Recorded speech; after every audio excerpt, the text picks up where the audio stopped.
you or Sitaramji or anybody who's been working towards an opposition unity for now over 5 years, I think, if I'm not wrong, is to get KCR, Sharad Pawar, Mamta, Akhilesh, Mayawati, who have I left out? Tejasvi, all of them to get together and say, okay, let's make Congress as a stronger party to take on the BJP, even the 150, 120, 170 seats to strengthen, because we are not there. So let's do this. Do you see any of them swallowing their egos, because it's become such an egotistical thing now in the opposition, and that's the reason they're fragmented? So that's why I said I'm not very optimistic. But that does not mean that it's not doable. I'll tell you why. Politics is dynamic. Let me give you two examples. 1977, or before, from the emergency in 75 till 77, the opposition was rudderless. I mean, there were leaders, different parties.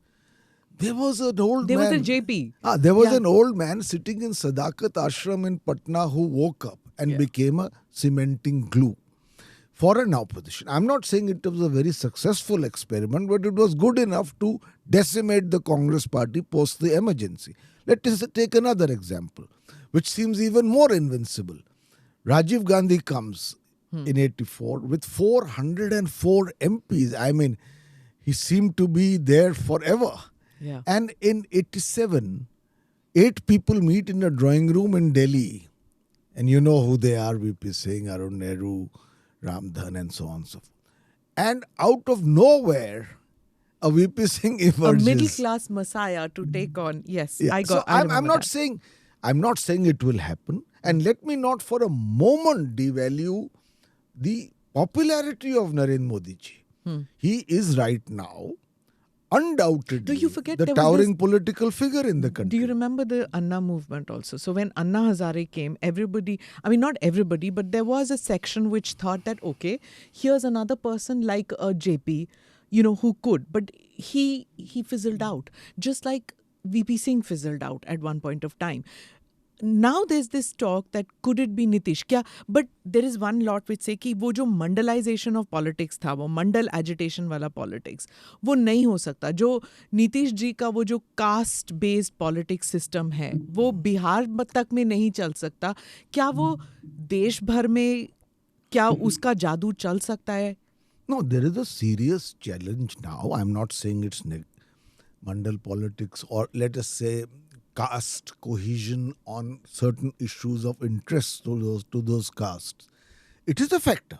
But also we must understand that today that mandal instrument is being used against a political party which has 3 or 4 great intrinsic strengths, which is the BJP. First, they have a very popular leader. Secondly, they have a strong cadre and organization, if you combine it with the RSS cadre also.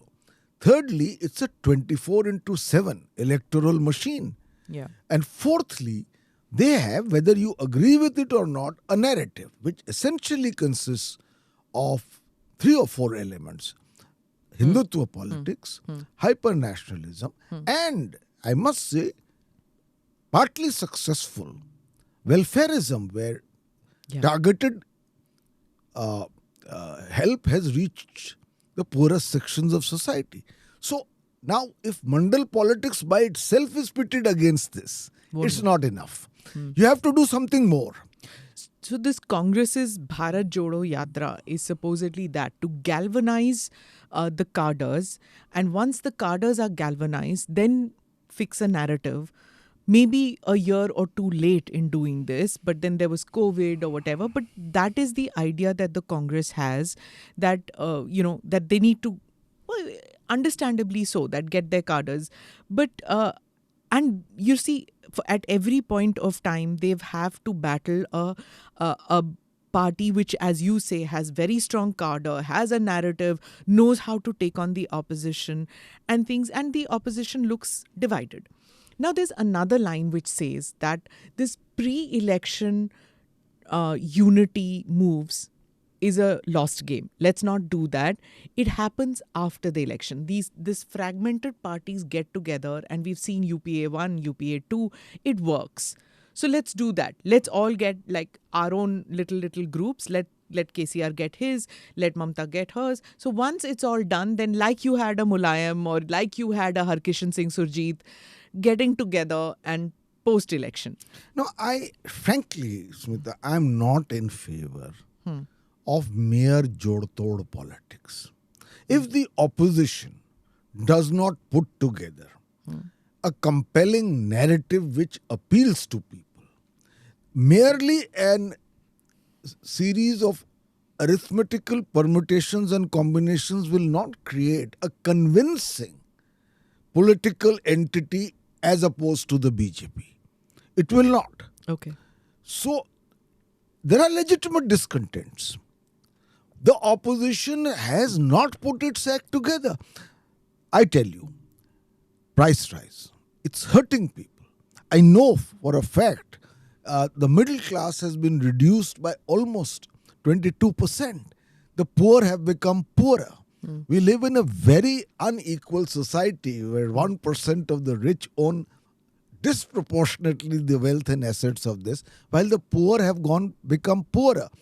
There are no doubt achievements of the current government, but in spite of that, the global hunger index, India has gone down rather than up. So there are legitimate discontents. So if you were to write your middle class book again, you would revisit it and maybe write a different story? I'll tell you why I may write a different story. Because I know that Mr. Narendra Modi's strategy to begin with in his ascent to the pinnacle of the BJP was to first influence the middle class, because it has a ripple effect across the country. The middle class is a pan-Indian class.